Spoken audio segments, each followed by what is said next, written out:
Is it time for UCLA to get Mick Cronin into therapy? The Dodgers' biggest worry appears to be sixth starter, and Chris Paul got into hot water with the Clippers for telling old people how to behave. Good luck with that. Good morning. I'm James.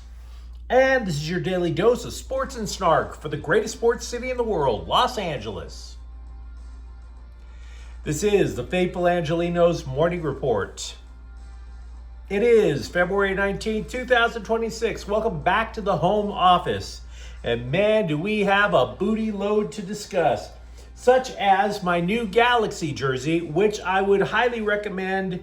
Don't worry about buying the authentic. I haven't even unfolded the thing and the stars are already falling off. Well done, fanatics. Well done. Quality is job none. But in the meantime, if you like being in the know about LA sports, clickety-clack the like button. Clickety-clack the subscribe button. There's a notification bell. Hit that. It'll let you know when we drop an update. Sharing is caring. Let people know we exist. And by all means, comment. Now we have a quick look at the scoreboard because, again, lots to talk about. Starting with 10th ranked Illinois 101, USC 65. And believe you me, we're going to talk a lot about how UCLA basketball is in a world of misery. But just when USC had a chance to make a statement, take the reins, what the hell was that? Meanwhile, today, Denver is at the Clippers at 7:30. Darius Garland, the centerpiece of the James Harden trade to Cleveland, we still don't know when he's going to debut. The timeline has already been pushed into March. When in March? Dunno. Garland said 2 weeks ago he was, quote, ready to hoop with that repaired big toe. It's time to say I'll believe it when I see it. And by the way, speaking of Galaxy jerseys, it is Galaxy game day. They are at Sporting San Miguelito at 5 o'clock. It's the first round of the CONCACAF Champions Cup. So, with all that out of the way, let's get to the news. Because it's not just your humble correspondent that is starting to tell you guys that Mick Cronin might be nuts. The nation is catching on that UCLA basketball is run by the Joe Jackson of college sports, and he has a roster full of Tito's. Not a Michael Jackson in sight on this roster.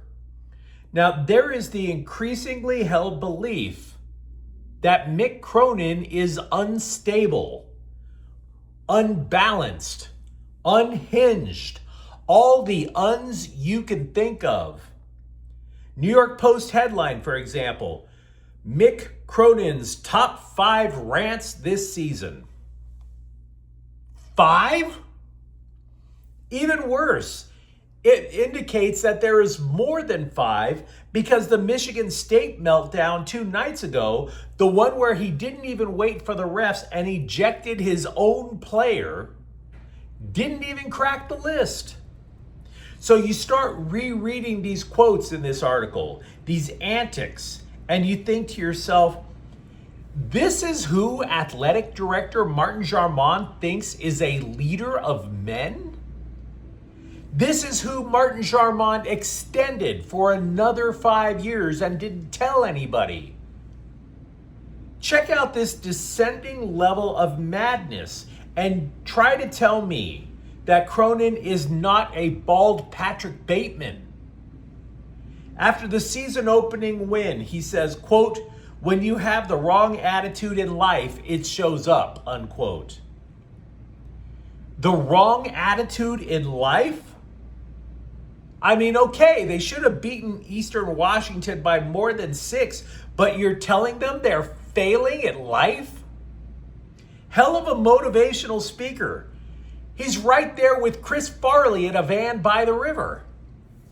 Then we get reminded of the time Cronin ripped his suit because he got so mad. Tearing his clothes asunder, Old Testament style. How very Hebrew. What is this, the book of Job? Ah, but wait, there's more. Because it's not just somebody in the New York Post.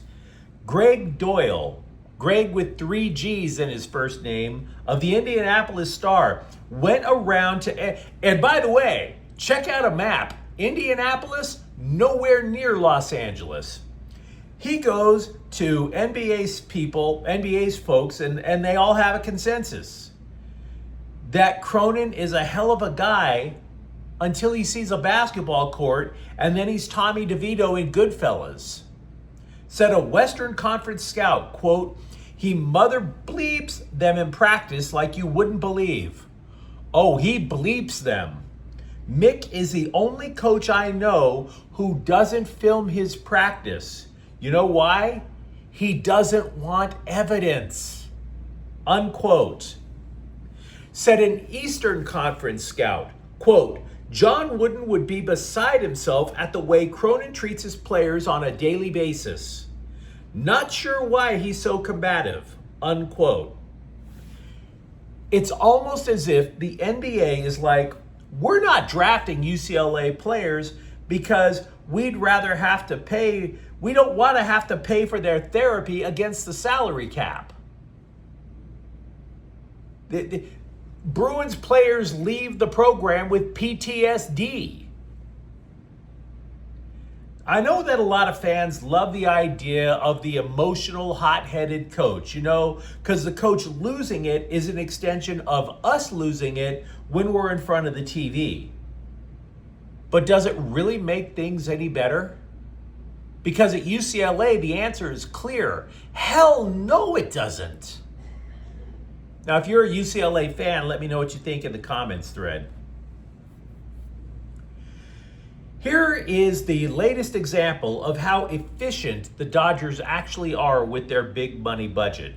According to FanGraphs, their payroll has dropped from last year. Dropped. Now, by $1 million, but that's not exactly chump change. You and I would love to have that. And even with the payroll dropping, the biggest positional battle on the Dodger roster is sixth starter. Every other team, not only do they not have a six-man rotation, maybe they have one or two guys that they really like, and then everybody in the franchise gathers for a prayer circle. Not the Dodgers. I mean, maybe you could say there's kind of a battle at second because Tommy Edman won't start the season, but let's be real. The moment Edman's healthy, Alex Freeland or Hyseong Kim go back to the bench. So it's the rotation at the furthest hinterlands of the rotation. You look at the roto and you're like, all right, Japanese pitchers only go once a week. So you got Shohei Ohtani, Yoshinobu Yamamoto. That's pretty much Monday, Tuesday. Then you add Blake Snell when he's healthy, Tyler Glasnow, Roki Sasaki, and oh crap, there is, by my count, a 7-man battle for the sixth starter role. 7. And they're not exactly scrubs. Emmett Sheehan, Justin Wroblewski, Landon Knack, River Ryan, Gavin Stone, Kyle Hurt, and then for good measure, the LA Times added Jackson Ferris to the list. So, question for you. Excluding trades, let's assume they all make it through spring training. Who makes the cut? How would you handicap this race? Multiple media outlets have no idea. Now me, I lean Wroblewski because he was effective in multiple roles in the postseason, and that suggests to me that Dave Roberts really likes him. Andrew Friedman told the LA Times that he sees Wroblewski as a starter. And that doesn't mean it's an automatic, though. Because Ryan and Stone, they were sidelined by surgery last year, but they've been flaming pitches so far in spring training. Craziness. Both of them might get a shot or get a look-see until Snell is ready to go. Roberts likes what he sees out of both of them. So the plus for them, by the way, is they're all going to have an opportunity to show out because Ohtani and Yamamoto are both playing for Team Japan in the World Baseball Classic. Meanwhile, with the Clippers, Chris Paul went on a podcast I don't listen to and detailed what in his view, went wrong in his return to the Clippers. And if you read between the lines, you can figure out how it went haywire. Quote, during training camp, I talked to one of my teammates for a while, and then soon as I went to the meal room, somebody came and told me they didn't want me giving players advice, unquote. The podcast host and a couple of scribes took that as if to say, damn these young whippersnappers, young players just don't want to be mentored by their elders. But that's not true.